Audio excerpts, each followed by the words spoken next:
Bismillahirrahmanirrahim. Assalamualaikum warahmatullahi wabarakatuh. Alhamdulillah wassalatu wassalamu ala Rasulillah wa ala alihi wa ashabihi wa mawalah. Asyhadu an la ilaha illallah wahdahu la syarikalah wa asyhadu anna Muhammadan abduhu wa rasuluh la nabiyya wa la rasula ba'dah. Amma ba'du. Para jemaah yang dirahmati Allah Subhanahu wa taala, pada pertemuan sebelumnya di kajian fikih kita sudah masuk bab haid. Ya, pada pertemuan sebelumnya kita sudah membahas terkait dengan darah yang keluar dari rahim wanita atau dari kemaluan wanita. Itu ada 3 macam. Ada darah haid, ada darah nifas, dan ada darah istihadah. Dan masing-masing itu kita sudah sebutkan definisinya. Kemudian juga kita sudah menyebutkan minimal jangka minimal wanita itu haid, yaitu sekitar 24 jam. Kemudian kebanyakan wanita itu haidnya 6-7 hari, dan maksimal wanita itu haid menurut jumhur ulama 15 hari. Beda halnya dalam mazhab Hambali. Dalam mazhab Hambali menurut Ibnu Qudamah, maksimal darah haid seorang wanita itu 15, hanya saja minimal minimal sucinya itu 13 hari. Ya, dalam mazhab Hambali minimal sucinya 13 hari, sedangkan menurut jumhur ulama itu tetap 15 hari. Kemudian kita juga sempat membahas jangka nifas. Ya, nifas minimalnya itu 1 tetes. Kemudian kebanyakan wanita itu nifas sekitar 40 hari. Kemudian maksimal wanita nifas itu 60 hari. Nah, sekarang kita akan membahas terkait dengan larangan-larangan orang yang berhadas. Ya, larangan-larangan orang yang berhadas, baik hadasnya hadas kecil, hadas pertengahan, atau hadas besar. Ya, jadi sebagian ulama membagi hadas menjadi 2 macam, dan ada juga yang membagi hadas menjadi 3 macam. Yang membagi hadas menjadi 2 macam yaitu hadas besar dan hadas kecil saja. Ya, hadas besar dan hadas kecil. Sedangkan ulama yang membagi hadas menjadi 3 macam itu dibagi menjadi hadas besar, hadas kecil, dan hadas pertengahan. Ya, antara besar dan kecil. Bagaimana pembagiannya? Pembagiannya hadas kecil itu seperti orang yang batal dari wudunya. Ya, orang yang batal dari wudunya itu dia dikategorikan sebagai hadas kecil. Kemudian hadas pertengahan itu seperti orang yang junub. Ya, orang yang junub itu masuk kategori hadas pertengahan. Ini menurut ulama yang membagi hadas itu menjadi 3 macam. Kenapa dianggap sebagai hadas pertengahan? Karena yang namanya junub itu bisa diangkat hadasnya dengan mandi. Berbeda halnya dengan haid. Haid ketika belum berakhir masa haidnya, meskipun wanita tersebut mandi, itu tidak akan mengangkat status hadasnya. Maka dari itu menurut ulama yang mengkategorikan hadas itu menjadi 3, haid dikategorikan sebagai hadas besar, karena dia tidak bisa suci melainkan apabila darahnya sudah selesai. Ya, jadi tinggal tadi nanti kita mau mengambil membagi hadas itu menjadi 2 atau 3, itu adalah perkara ijtihadiyah. Ya, tidak ada permasalahan. Mau kita sebut junub itu hadas besar, itu juga tidak menjadi masalah. Mau kita katakan junub itu sebagai hadas pertengahan, itu juga tidak menjadi masalah. Nah, sekarang yang kita ingin bahas adalah larangan-larangan bagi orang-orang yang berhadas. Yang pertama adalah larangan bagi orang yang berhadasnya hadas besar. yaitu haid dan nifas. Ya, di sini nanti kita bisa ketahui bahwasannya hadas besar dengan hadas pertengahan itu ada perbedaan. Kenapa kok sebagian ulama mengkategorikan junub itu pertengahan, haid dan nifas itu besar? Karena nanti larangan orang yang haid, wanita haid dan nifas itu lebih banyak daripada larangannya orang yang junub. Ya, nanti kita akan baca satu persatu, kita akan kaji satu persatu. Menurut pengarang kitab Matan Abi Syuja, beliau mengatakan wa yahrumu bil haidi wan nifasi samaniyatu asya. Diharamkan bagi wanita yang sedang haid atau nifas itu 8 hal. Ada 8 perkara. 8 perkara yang diharamkan bagi wanita haid dan nifas. Ini menurut beliau. Nanti kalau kita mengkaji kitab lain seperti Matan Safinatun Najah, itu pengarangnya menyebutkan ada 10 hal. Ada 10 perkara yang diharamkan bagi wanita haid dan nifas. Kalau kita baca lagi syarahnya seperti Nailur Roja, ternyata nanti kita dapati beliau menambah satu lagi, yaitu ada sekitar 11 perkara yang diharamkan bagi wanita haid dan nifas. Nah, hanya saja yang kita bahas kali ini adalah Matan Ghayah wa Taqrib. Maka dari itu kita hanya menyebutkan 8 hal ini dulu. Yang pertama yang diharamkan bagi wanita haid dan nifas adalah sholat. Yang mana hal ini berdasarkan hadis yang sudah kita baca pada pertemuan yang lalu, yang diriwayatkan oleh Fatimah binti Abi Hubaysh radhiyallahu anha, annaha kanat tustahadu. Yang mana pada saat itu beliau keluar darah. Faqala laha nabiyyu. Kemudian Nabi SAW berkata kepada Fatimah, idza kana damul haidoti fa innahu damun aswad yu'rafu fa idza kana dzalika famsiki anis shalah. Kata Nabi SAW, apabila yang keluar itu darah haid yang itu bisa diketahui dengan ciri-cirinya, yaitu berwarna hitam. Kalau seandainya memang seperti itu yang keluar, kata Rasul, famsiki anisolah, maka kamu jangan sholat. Nah, dalil ini, hadis ini merupakan dasar atau landasan bahwasannya wanita yang sedang haid atau nifas itu diharamkan baginya melaksanakan sholat. Mau itu sholat fardu, mau itu sholat sunnah, mau itu sholat sunnah mutlak, itu semuanya diharamkan. Lalu bagaimana kalau seandainya ada yang sengaja sholat? Maka sholatnya tidak sah plus dia berdosa. Ya, jadi kalau ada seorang wanita yang sedang haid, nifas, kemudian dia sengaja melaksanakan sholat, sholatnya tidak sah plus dia mendapat dosa. Kenapa? Karena sama saja dia melanggar larangan Allah Subhanahu wa taala. Padahal hakikatnya takwa imtisalul awamir wajtinabun nawahi, yaitu mentaati segala perintahnya dan menjauhi segala larangannya. Ketika Allah Subhanahu wa taala dan Rasulnya sudah melarang umatnya terhadap sesuatu, maka kita taat. Jangan sampai kita menyelisihi apa yang dilarang oleh Allah dan Rasulnya. Ya, padahal Rasulullah sudah memberikan larangan. Apabila yang keluar itu adalah darah haid, maka jangan sholat. Ya, famsiki, tahan, jangan sholat dulu. Artinya larangan ini menunjukkan keharaman. Ya, dalam usul fikih, dalam kaidah usul fikih, pada asalnya larangan itu menunjukkan haram. Pada asalnya larangan itu menunjukkan haram, selama tidak ada dalil lain yang merubah haram tersebut menjadi makruh. Ya, jadi ketika memang sudah dilarang, ya sudah, ya, itu tidak boleh kita kerjakan. Yang pertama sholat. Kemudian yang kedua puasa.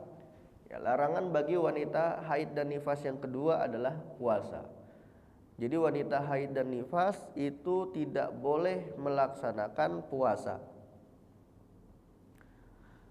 Yang mana ini berdasarkan hadis yang diriwayatkan oleh Sa'id Al-Khudri radhiyallahu anhu. Anna Rasulullah sallallahu alaihi wasallam qala fil mar'ah. Yang mana Rasul sallallahu alaihi wasallam pernah berkata tentang seorang perempuan, wa qad su'ila an nuqsani diniha.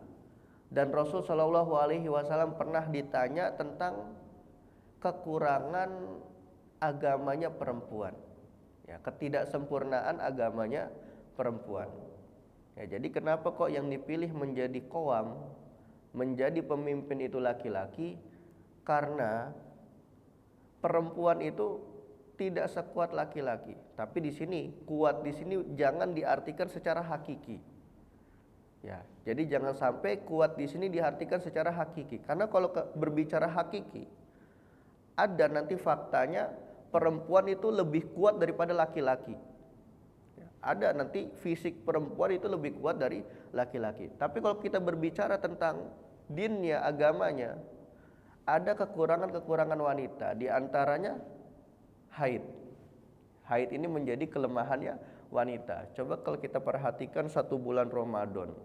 Kalau laki-laki mampu untuk berpuasa 1 bulan Ramadan penuh. Tapi kalau perempuan memang sudah ditakdirkan oleh Allah Subhanahu wa taala ada jatah bulanannya, sehingga tidak mampu untuk melaksanakan puasa 1 bulan penuh. Maka dari itu Rasul Shallallahu alaihi wasallam pernah ditanya tentang kekurangan agamanya perempuan. Ya, alaisa idza hadot lam tusalli wa lam tasum.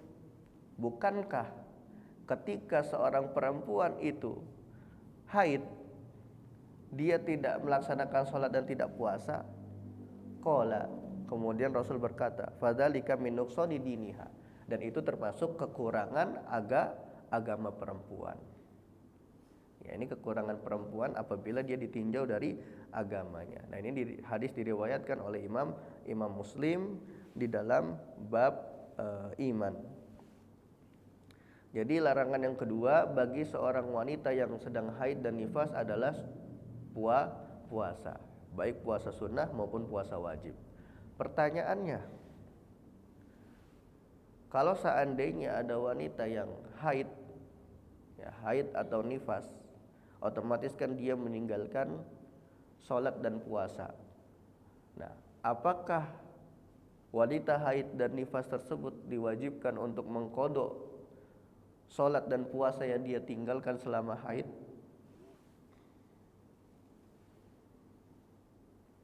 Apa jawabannya?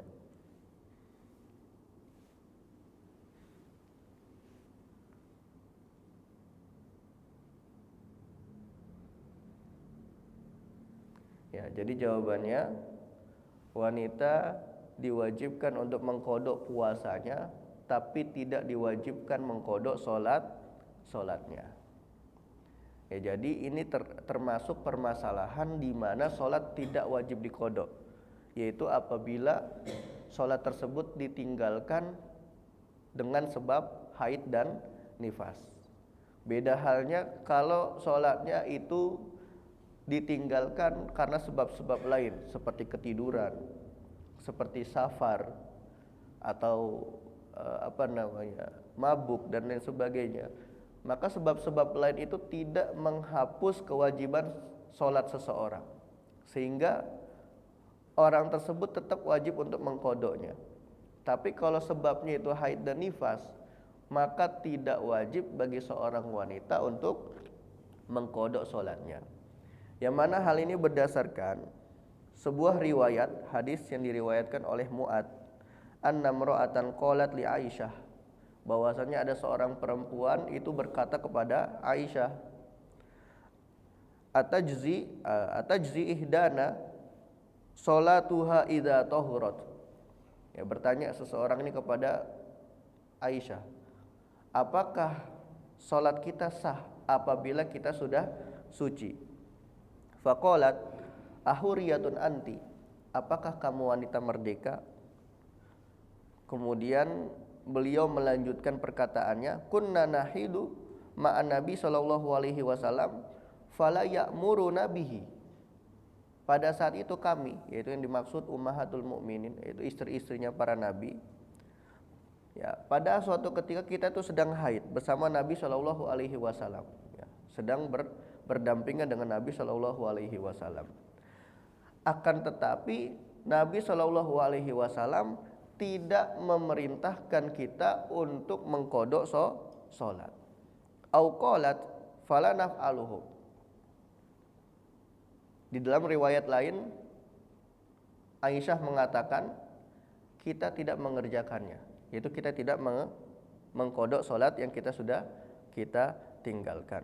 Wa fi riwayatin, atau disebutkan di dalam riwayat lain, fa nu'maru biqada'i shaumi wala nu'maru biqada'i shalah. Kita hanya diperintahkan untuk mengkodok puasa dan kita tidak diperintahkan untuk mengkodok sholat. Yang mana hadis ini diriwayatkan oleh Imam Bukhari dalam pembahasan haid, ya, hadis nomor 315. Nah, jadi dari hadis-hadis tersebut kita bisa ambil kesimpulan bahwasannya di antara larangan seorang perempuan yang haid dan nifas adalah shaum, puasa. Nah, ketika dia meninggalkan puasa dan sholat, yang wajib untuk dikodok itu hanya puasa saja. Ya, ini sholat yang ditinggalkan dengan sebab haid dan nifas. Beda halnya sholat apabila ditinggalkan dengan sebab lain, itu tetap wajib dikodok baik bagi perempuan maupun laki-laki. Kemudian yang diharamkan yang ketiga bagi wanita haid dan nifas, qiraatul Quran, membaca Al-Quran. Ya, membaca Al-Quran dengan niat qiraah, dengan niat membaca Al-Quran itu sebagai bentuk ibadah, itu diharamkan bagi perempuan yang haid dan nifas menurut jumhur ulama. Siapa saja yang dimaksud dengan jumhur ulama di sini? Yaitu menurut Hanafiyah, menurut Syafi'iyah, dan menurut Hanabilah. Ya, jadi madhab Hanafi, madhab Syafi'i, dan madhab Hambali itu mengharamkan wanita yang sedang haid dan nifas membaca Al-Quran. Ya, membaca. Tapi bacaannya di sini niatnya untuk membaca sebagai bentuk ibadah. Beda halnya kalau seandainya bacaannya itu diniatkan sebagai doa dan zikir, itu tidak menjadi masalah. Ya, kalau seandainya ada ayat-ayat yang berbentuk atau bersifat doa atau zikir, itu boleh bagi wanita haid dan nifas untuk membacanya. Tapi kalau niat bacanya itu sebagai bentuk ibadah, qiraatan, ya, sebagai bentuk qiraah, bacaan, itu diharamkan bagi wanita haid dan nifas menurut jumhur ulama yang tadi sudah kita sebutkan. Khilafan lil Malikiyah, beda halnya dengan ulama madhab Maliki. Madhab Maliki mengatakan boleh. Dan di dalam madhab Maliki pun itu ada khilaf. Menurut Syekh Wahbah Az-Zahaili, ya, dalam madhab Maliki itu dibolehkan apabila bacaannya itu yasir, sedikit. Ya, kalau baca Qur'annya sedikit itu boleh. Tapi ternyata menurut mu'tamad dalam madhab Maliki, boleh-boleh saja seorang perempuan itu membaca Al-Quran ketika haid, meskipun banyak. Hanya saja yang kita rojihkan adalah pendapat jumhur ulama, ya, pendapat mayoritas ulama, yang mana ini berdasarkan dalil yang diriwayatkan oleh Ibnu Umar, yang mana beliau berkata, qala Rasulullah sallallahu alaihi wasallam, la yaqra'ul junubu wal haidu syai'an minal Qur'ani. Ya, tidak boleh orang yang sedang junub atau haid membaca Al-Qur'an sedikit pun. Ya, di sini disebutkan syai'an. Syai'an ini kalau dalam bahasa Arab termasuk kalimat yang paling nakiroh. Apa itu nakiroh? Itu paling umum. Tidak ada lagi yang paling nakiroh selain syai'an. Sehingga bisa kita artikan sedikit pun dari Al-Quran itu tidak boleh kita baca. Ya, tidak boleh dibaca oleh wanita yang sedang haid dan nifas. Ini berdasarkan riwayat dari Ibnu Umar radhiyallahu anhuma. Nah, inilah yang diambil oleh jumhur ulama. Kemudian selanjutnya yang diharamkan bagi wanita haid dan nifas Masul mushafi wa hamluhu, menyentuh mushaf, ya, menyentuh mushaf serta membawanya. Itu diharamkan bagi wanita haid dan nifas. Menyentuh mushafnya di sini mubasyaratan, tanpa adanya penghalang. Jadi kulit tangan langsung menyentuh mushaf, itu dia diharamkan. Bahkan tidak hanya menyentuh, membawanya saja, yaitu mengangkat Al-Quran, mengangkat mushaf tanpa uzur, tanpa adanya sebab yang darurat, itu diharamkan bagi wanita haid dan nifas. Yang mana ini berdasarkan firman Allah Ta'ala, la yamassuhu illal mutahharun. Ya, ini sudah jelas. Allah Subhanahu wa Ta'ala pernah berfirman, janganlah kalian menyentuh Al-Quran kecuali dalam keadaan suci. Ya, jadi larangan setelah membaca Al-Quran yaitu menyentuh mushaf. Kemudian larangan selanjutnya, ini keberapa berarti? Kelima. Ya, larangan yang kelima, memasuki masjid. Ya, jadi wanita haid dan nifas itu tidak boleh memasuki masjid. Nah, di sini kita perlu membedakan antara memasuki masjid hanya sekedar lewat dengan memasuki masjid terus menetap. Ini dua hal yang berbeda. Ya, kalau hanya memasuki masjid kemudian keluar, jika tidak dikhawatirkan akan mengotori masjid, itu diperbolehkan. Ya. Jadi ada wanita haid masuk masjid, misalnya ada sesuatu yang ketinggalan. Ya, dia dalam kondisi haid. Kemudian dia yakin masuknya dia ke dalam masjid itu tidak akan mengotori masjid. Dalam artian darahnya tidak akan bercecer.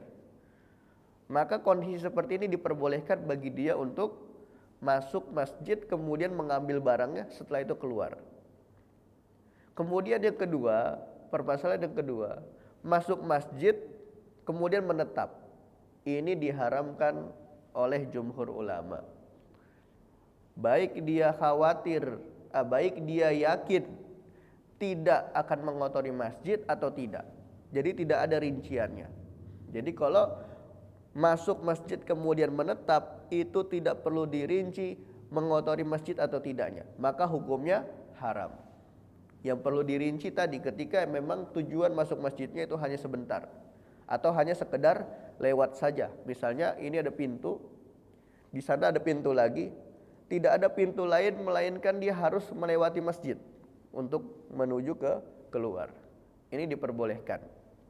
Nah, maka dari itu Dr. Mustafa Adib beliau mengatakan, ya, ketika mengomentari memasuki masjid, in khofat talwisahu, kalau seandainya si perempuan tadi itu khawatir akan mengotori masjid, wa illa, tapi kalau seandainya dia tidak khawatir mengotori masjid, ya karena kan sekarang zaman modern udah ada pembalut, ya, untuk menjaga darahnya tidak bercecer.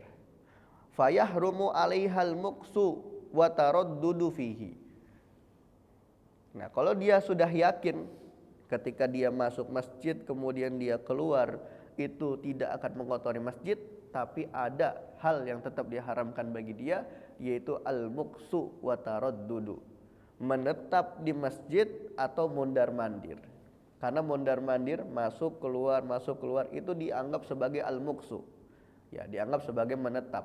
Dan ini diharamkan juga bagi wanita haid dan nifas. Yang mana ini berdasarkan riwayat dari Abu Daud. Ya, Abu Daud mengatakan dari Aisyah radhiyallahu anha, an Rasulillah sallallahu alaihi wasallam, dari Rasulullah sallallahu alaihi wasallam. Kata Rasul, la uhillul masjida lihaidin wala li junubin. Saya tidak menghalalkan masjid bagi wanita haid dan junub. Nah, dari hadis ini itu sudah jelas bahwasannya masjid ini tidak boleh dimasuki, atau tidak boleh orang yang sedang haid atau junub itu masuk masjid kemudian menetap. Ya, itu lihurmah. kita untuk menghormati tempat yang suci, tempat yang diberkahi. Kemudian selanjutnya yang diharamkan keenam yaitu tawaf. Ya, yaitu tawaf.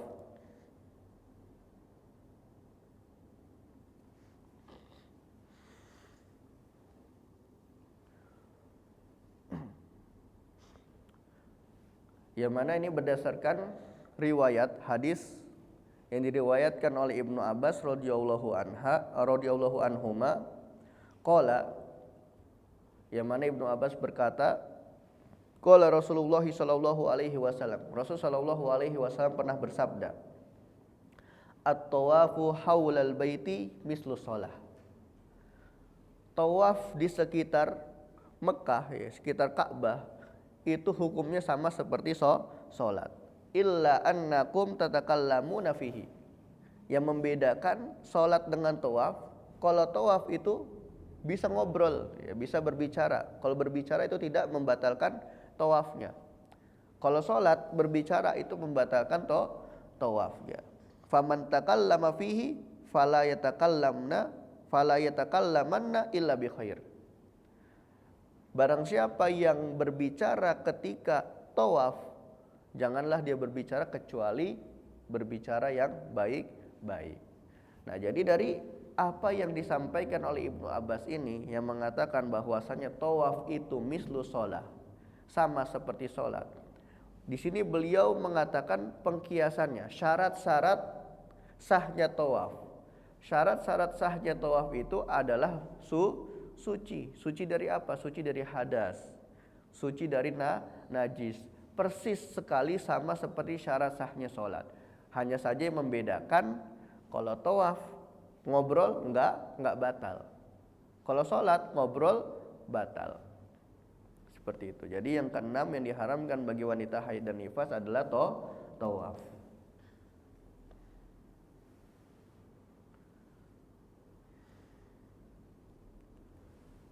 Kemudian yang diharamkan ketujuh itu al-wata'.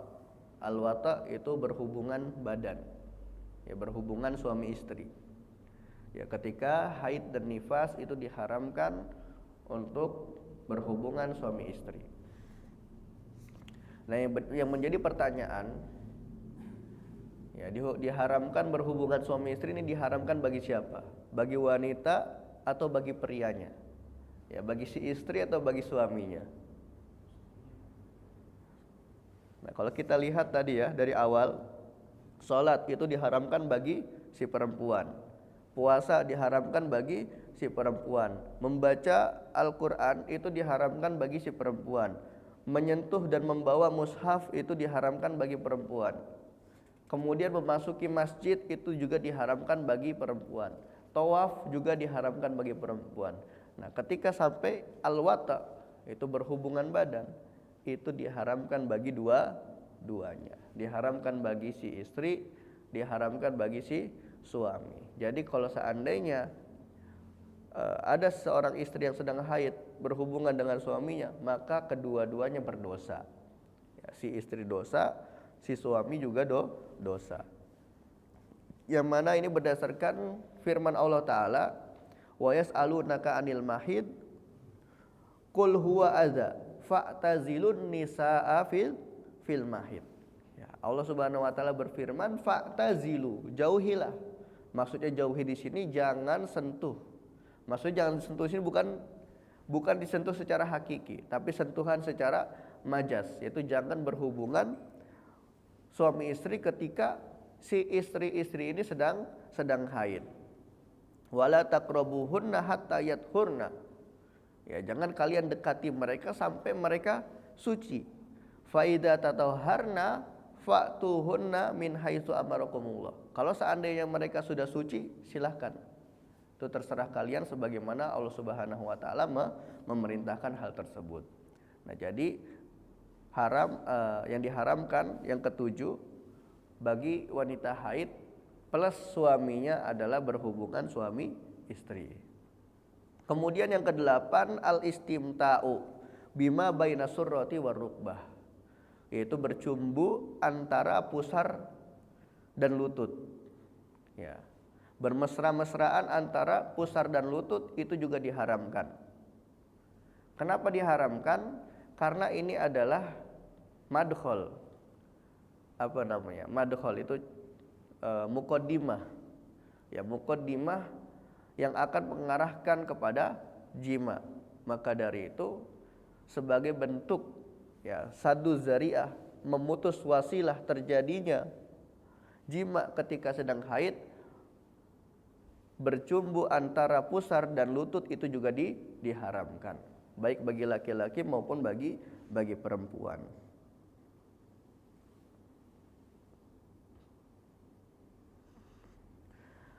Yang ini berdasarkan hadis yang diriwayatkan oleh Abu Daud an Abdillah bin Sa'ad, dari Abdullah bin Sa'ad radhiyallahu anhu, annahu sa'ala Rasulullah sallallahu alaihi wasallam, bahwasannya beliau pernah bertanya kepada Rasul sallallahu alaihi wasallam, ma yahillu li min imraati wa hiya haidun. Wahai Rasulullah, apa yang halal bagiku dari istriku yang dia sedang haid? Qala, kemudian Rasul sallallahu alaihi wasallam menjawab, laka ma fauqal izar. Kamu boleh menyentuh, kamu boleh menikmati yang di atas izar. Apa itu izar? Izar itu sarung. Ya, sarung itu dipakai kan di sekitar pusar. Nah, berarti artinya pusar ke atas itu silakan kamu nikmati. Tapi antara pusar dengan lutut itu nggak boleh kamu sentuh. Ya, jadi ma fauqal izar itu diperbolehkan. Ai fauqa ma yasturuhu al izar. Wal izaru as-saubu alladhi yasturu wasatal jismi. Jadi izar itu menurut orang Arab yaitu pakaian yang menutupi bagian pertengahan tubuh. Ya, bagian pertengahan tubuh, atau kalau di Indonesia kita sebutnya sarung. Yang mudahnya sarung. Nah, jadi yang di atas sarung itu silahkan kamu nikmati, selain itu tidak boleh. Ya, jadi antara pusar dengan lutut itu tidak diperbolehkan, karena ini termasuk muqaddimah terjadinya jima. Nah, yang namanya jima ketika haid itu diharamkan, maka muqaddimahnya juga diharamkan.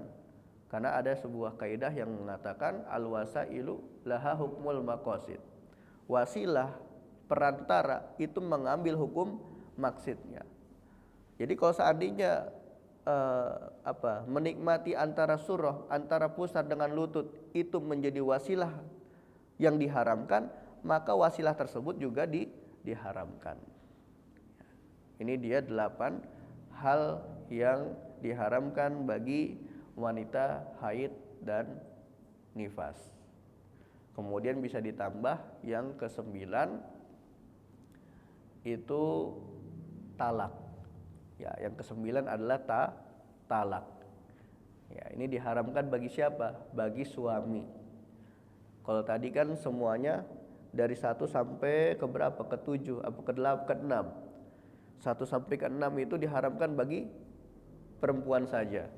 Kemudian yang ke-7 diharamkan bagi dua-duanya. Yang ke-8 diharamkan bagi laki-lakinya.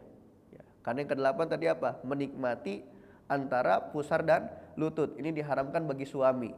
Tidak diharamkan bagi si wanitanya. Yang diharamkan suaminya.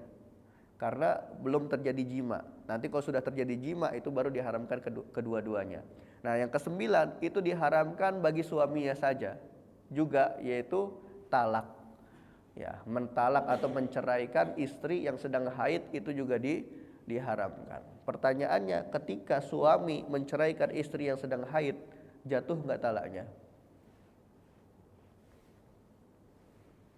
Ada seorang suami yang sedang marah, kemudian istrinya sedang haid, dia ucapkan talak.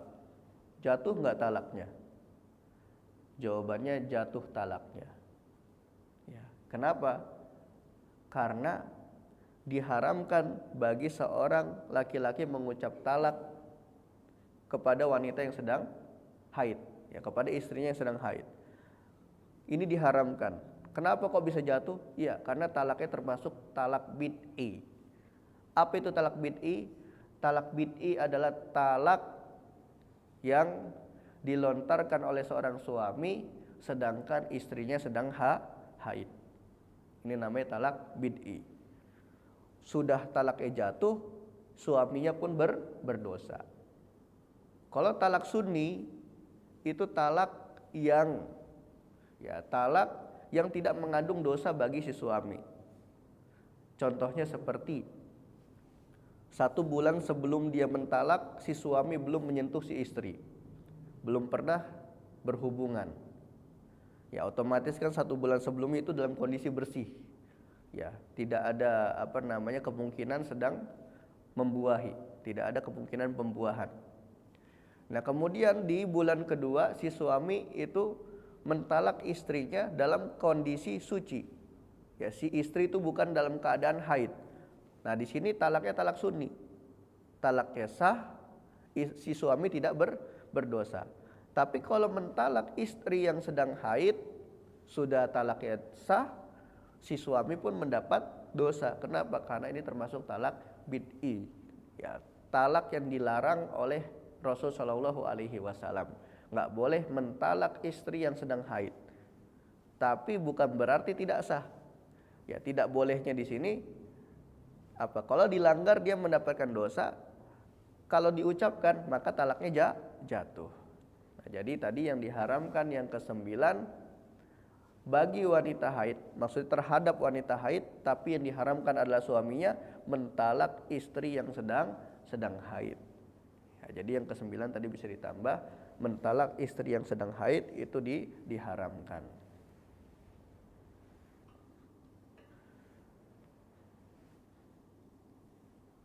Ya kemudian kita lanjut sedikit ya kita lanjut sedikit karena ini beberapa sudah dibahas tadi.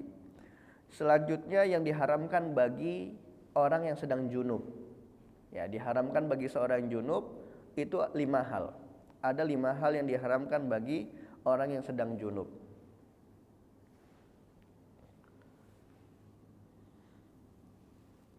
Yang pertama sholat. Ya jadi orang yang sedang junub diharamkan sholat, sebagaimana tadi sudah kita sebutkan juga dalilnya. Kemudian yang kedua, membaca Al-Quran. Yang diharamkan bagi orang yang sedang junub, baik bagi laki-laki maupun perempuan. Yang pertama adalah sholat. Yang kedua, membaca Al-Quran.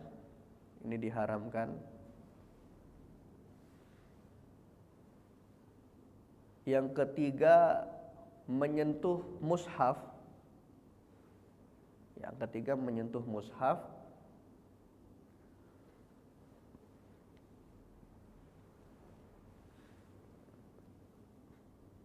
Yang keempat, tawaf.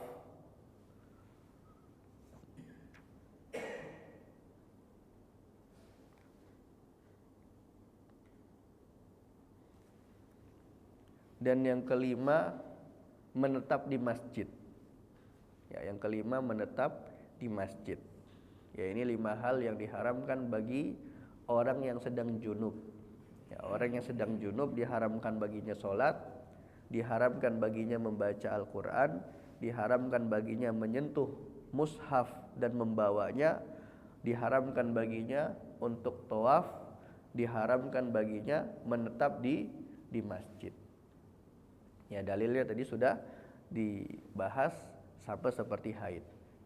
Kemudian selanjutnya yang diharamkan bagi orang yang berhadas dengan hadas kecil. Ya, apa saja sih yang diharamkan bagi orang yang sedang berhadas hadas kecil? Ya seperti dia wudunya batal. Ya, orang yang tidak dalam kondisi berwudu lah ya simpelnya. Simpelnya apa sih yang diharamkan bagi orang yang tidak dalam kondisi berwudu? Yaitu ada 3 hal. Ya, ada 3 perkara yang diharamkan bagi orang yang tidak berwudu. Yang pertama adalah sholat. Ya, yang pertama adalah sholat. Maka sholatnya tidak sah apabila dia tidak berwudu. Sebagaimana sabda Nabi Shallallahu Alaihi Wasallam, la yaqbalullahu sholata ahadikum idza ahdasa hatta yatawaddoa. Allah Subhanahu wa taala tidak akan menerima sholatnya seseorang di antara kalian apabila dia berhadas sampai dia berwudu. Kemudian yang diharamkan yang kedua, tawaf. Ya, yang diharamkan kedua tawaf, sebagaimana tawaf ini hukumnya sama seperti sholat. Kemudian yang ketiga, menyentuh mushaf dan membawanya. Ya, jadi yang ketiga, orang yang dalam berhadas-hadas kecil, dia tidak dalam keadaan berwudu, haram bagi dia menyentuh mushaf dan haram bagi dia membawa mushaf. Kenapa? Berdasarkan firman Allah Ta'ala, la yamassuhu illal mutahharun. Janganlah kalian menyentuh mushaf kecuali dalam kondisi suci. Suci di sini suci dari hadas, baik dari hadas kecil maupun dari hadas besar. Ya, ini dia permasalahan larangan-larangan bagi orang-orang yang berhadas dari hadas kecil sampai hadas besar. Ya, insya Allah pertemuan yang akan datang kita masuk kitabus shalah. Ya, kita masuk pembahasan sholat. Ini akhir dari pembahasan toharoh dari kitab Goyah wa Takrib. Ya, sampai sini ada yang ditanyakan? Ya.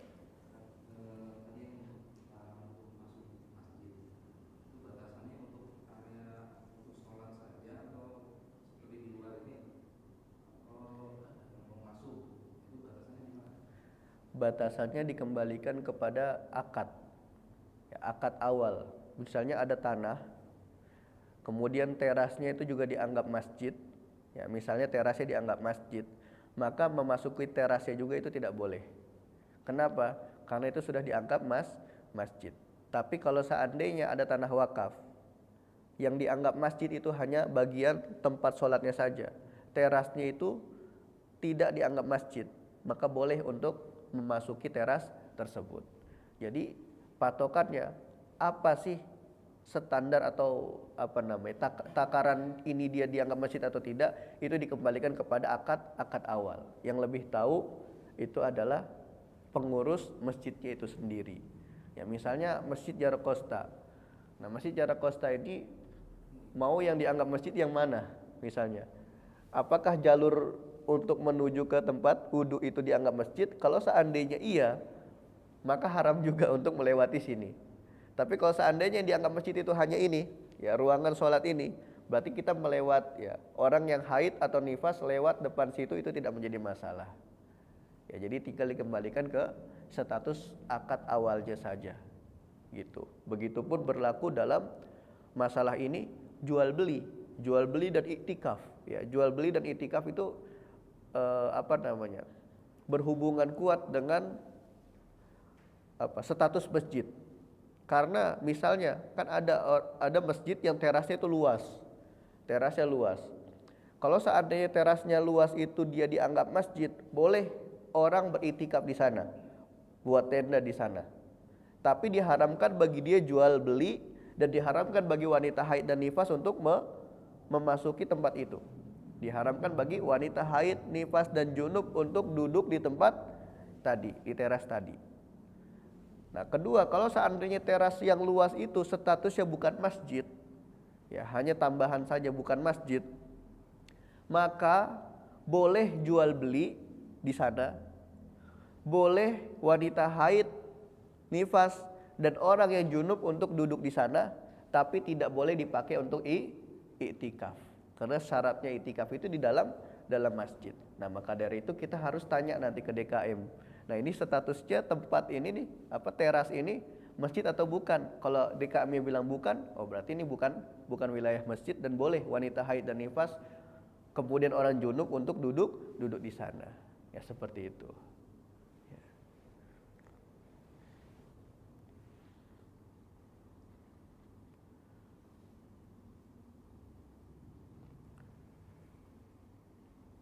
Ada lagi yang lain?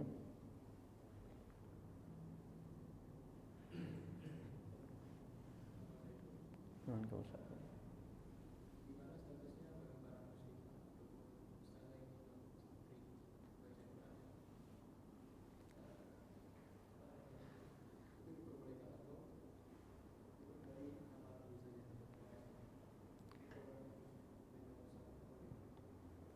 Ya, jadi bagaimana bagi musyrifah yang dia bertugas untuk menyimak hafalan santri.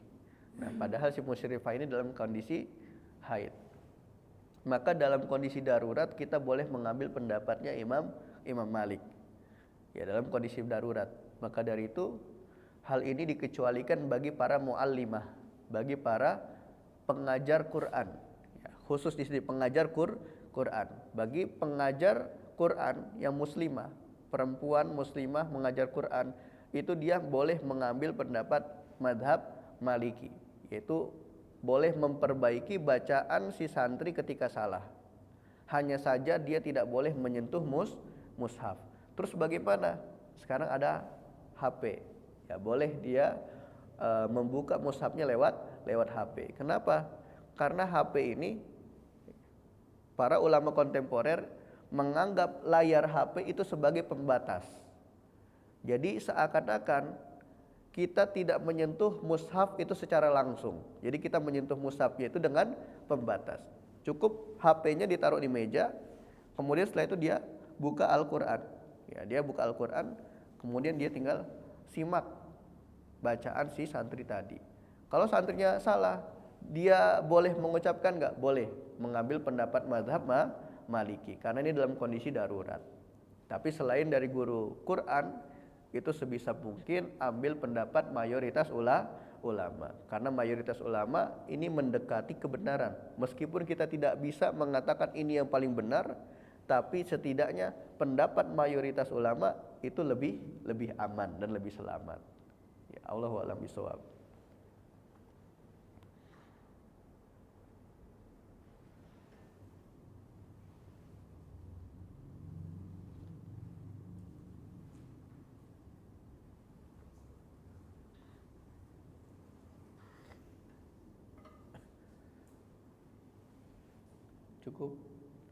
Cukup ya.